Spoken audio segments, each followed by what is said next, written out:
Okay, so let's do your reading. Air sign. Cleansing muna tayo.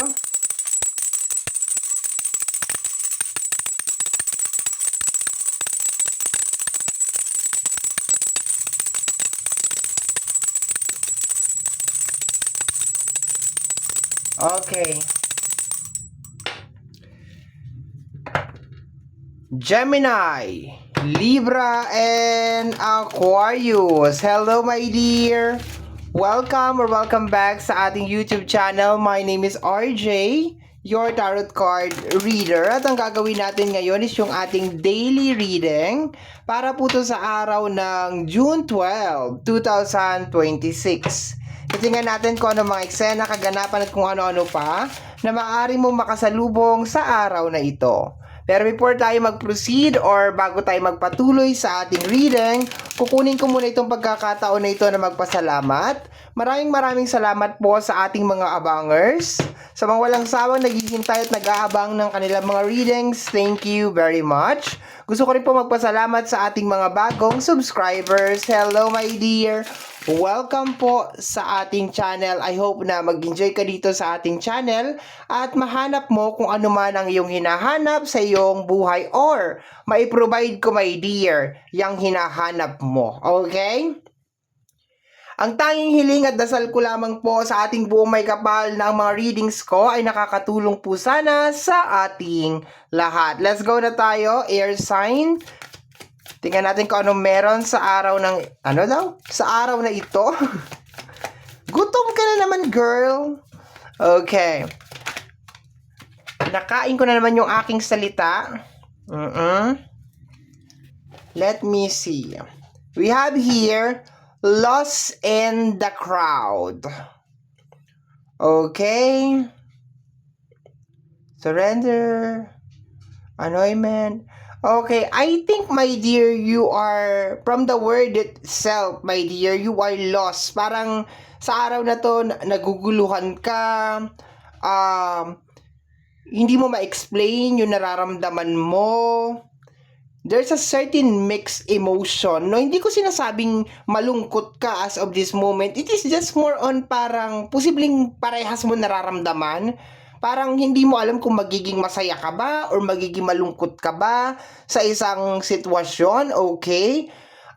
For some of you, my dear, posibleng parang hindi mo alam kung saan ka mag-uumpisa, okay?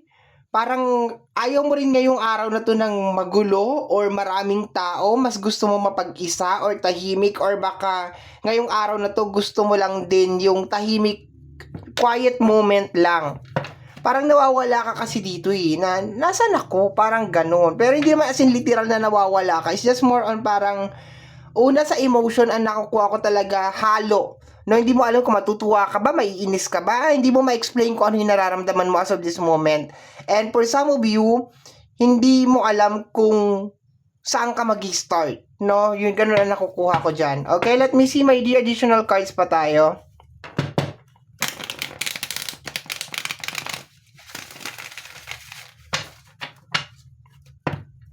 Meron tayong external control. So, there's a tendency, my dear, na parang hindi mo makontrol yung mga nangyayari sa internal mo. Okay? Ay, external pala. Sa external, sa labas. Okay? It's just more on parang gusto mo siyang kontrolin pero hindi mo makontrol-control. Okay? Which is, hindi talaga natin makokontrol, my dear. Marami ang nagpupunta sa akin. At ang tema nila, marami ang nagme-message sa akin. Sa mga gusto pala magpa-private reading, my dear, ha? Nasa description box down below yung mga details and information na kinakailangan mo. Masingit ko lang. Okay, sa mga interested. May mga nagpupunta sa akin. Nagpapa-reading. And ang approach nila is, parang gusto, hindi man nila sinasabi sa akin ng diretsuhan, pero parang gusto nilang kontrolin yung reaction, yung mga mangyayari. Parang gusto nilang i-manipulate as much as possible, my dear, kung ano yung mga mangyayari sa hinaharap, which is more on fortune, o fortune telling nga. Pero, the reality is, although yes, meron talaga mga tao na talagang kaya nilang sabihin talaga kung ano yung mga mangyayari sa hinaharap, Pero the reality is, hindi talaga natin kayang kontrolin kung ano yung mga nangyayari sa labas. Ang kaya lang talaga nating kontrolin, my dear, is yung internal. Yung tayo lang, yung atin. So, kaya ko siguro nasagap, my dear, yung typical na para nagkakaroon ka ng mixed emotion kasi may nangyayari sa labas na posibleng hindi mo nagugustuhan, pero at the same time, baka sa loob naman, 'di ba, para nag-aagaw yung dalawa. Okay? Tingnan natin, my dear. Let me see what is going on.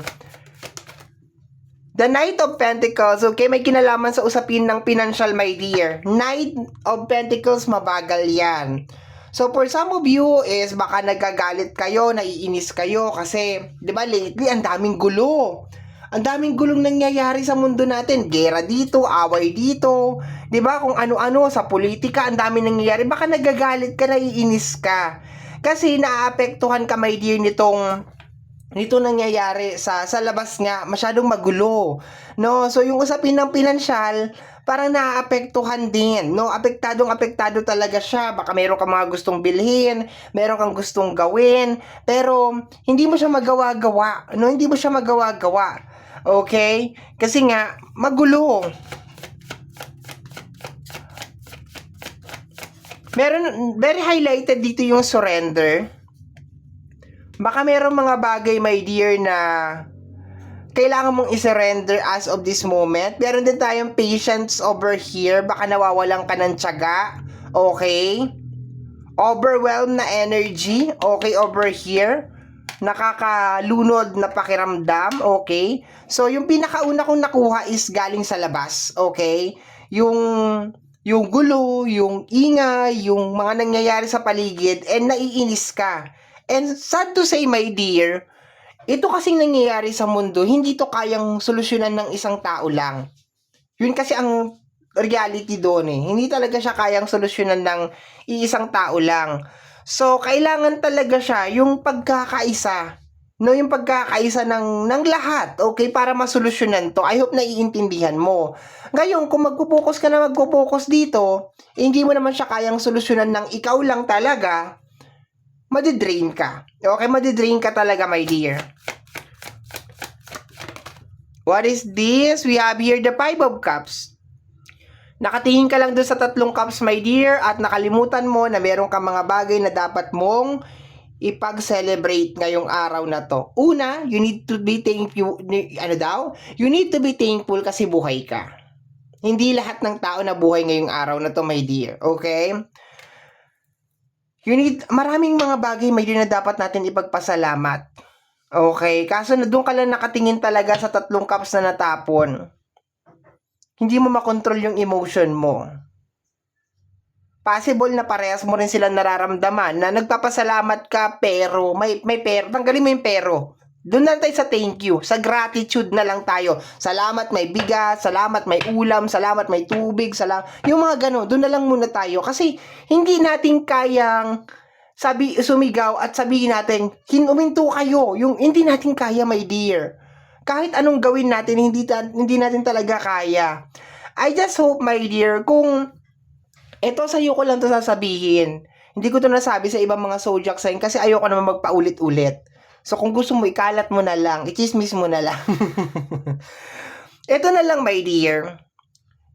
Bawat nangyayari sa atin na pagsubok sa buhay, kagaya nito, itong nangyayari sa taon na 2026, grabe talaga. Grabe. Nandyan na siya eh. Kumbaga wala tayong magagawa. Kung meron man, sa tingin ko napaka-imposible. Okay. So, I think, my dear, this is a wake-up call eh. This is a wake-up call para sa ating lahat na maging mas simple sa abot ng makakaya natin. Yung para bang, maski anong narating natin sa buhay, matuto pa rin talaga tayo na maging simple, matuto pa rin talaga tayo na parang wag makipagsabayan sa kung ano yung nakikita natin or piliin kung ano yung mga bagay na dapat nakikisabay tayo sa hindi. Kasi pag oras na ganito, maganda or masarap sa pakiramdam yung safety ka. Yung hindi ka kakaba-kaba na habang, ito ha, medyo may pagkamakasarili itong sasabihin ko, pero this is the reality of life. Correct me if I'm wrong. Bahala kayo, this is my personal opinion. Ang sarap sa pakiramdam yung typical na parang maski nagkakagulo na yung lahat, okay ka. Hindi ka kinakabahan, hindi ka natatakot. 'Di ba yung ganon? So, I think this is just a wake-up call, my dear air sign. And I think, wag ka mag-focus masyado sa labas. Wag ka masyado lost in the crowd. Wag ka masyado mag-focus sa labas. Mag-focus ka sa sarili mo. Mag-focus ka kung count your blessings sa araw na to. I-count mo kung ano yung mga bagay na na-achieve mo at kung ano ba yung mga ma-achieve mo. Wag mong pilitin baguhin ang mundo, my dear. No, wag mong pilitin. Iniiwasan ko maging topic talaga to as much as possible, pero pigilan mong baguhin ang mundo. Kasi ang meron ka lang talagang control, my dear, is sarili mo lang talaga. Hindi mo kayang baguhin ang mundo.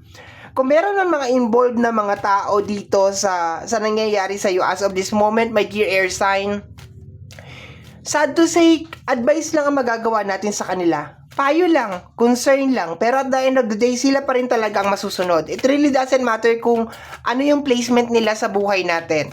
Sila pa rin talaga ang masusunod, my dear. Sila pa rin yan. Maski ayaw natin sila masaktan, maski ayaw natin sila mahirapan, meron silang free will eh. Meron silang sarili nilang isip, meron silang sarili nilang puso. So, gagawin nila yung kanilang gustong gawin. Ngayon, kung umabot na doon sa punto na nagawa na nila yung bagay na yon, so nandun na lang siguro tayo na hindi tayo nagkulang ng paalala. Okay, hindi tayo nagkulang ng reminder sa kanila. Okay, we have here the energy of the Ace of Cups. Panahon na, my dear, para palayain mo yan. Lahat palayain mo ngayong araw na to. Kung kaya mong palayain lahat ngayong araw na to, my dear, yung puot, yung galit, lahat, mag-focus ka, my dear, sa sarili mo. Mag-meditate ka today. Mag-meditate ka today, my dear. Napaka-importante na mag-meditate ka today. At pag gising mo sa umaga, huwag ka muna humawak ng cellphone. Kasi masyado ka nang lunod eh. Masyado ka nang lunod ng mga bagay na nangyayari sa paligid. And iwasan mo muna yung mga, kahit tarot card, iwasan mo muna ang tarot card. Kung sa tingin mo nalulunod ka sa information ng tarot card, wala ka nang ginawa kundi mag-scroll, iwasan mo muna, my dear. Kasi mahalaga ang peace of mind. Mahalaga na matahimik ang utak mo, my dear. Meditate kung meron kang time para magpunta sa nature, mag-connect sa nature, maglakad-lakad sa nature, bakit hindi? Kung kaya mo magbakasyon ka, my dear, para makaano ka lang ng sariwang hangin. Yung para maano mo lang na, ay, buhay ako.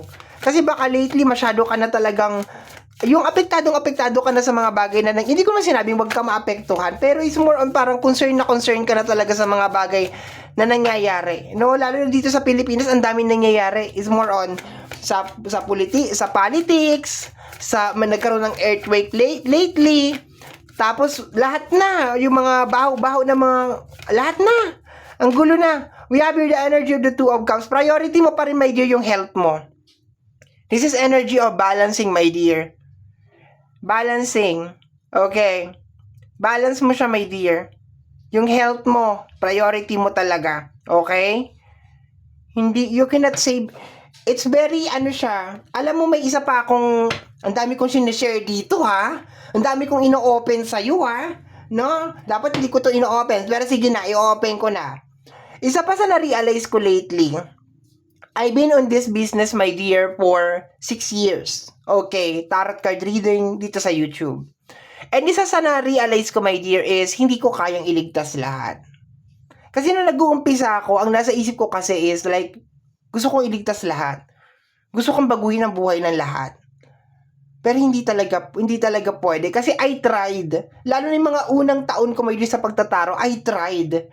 Kahit misang gabi na, inaantok na ako, kausap ko pa rin yung kliyente kasi minomotivate ko siya na minomotivate.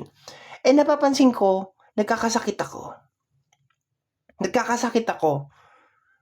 Is either, basta may magkakasakit talaga ako. No? As in, ganon. So, pasensya na po, pero lately I decided na hanggang gabay lang talaga ako. Hindi kita kayang panghimasukan sa buhay mo.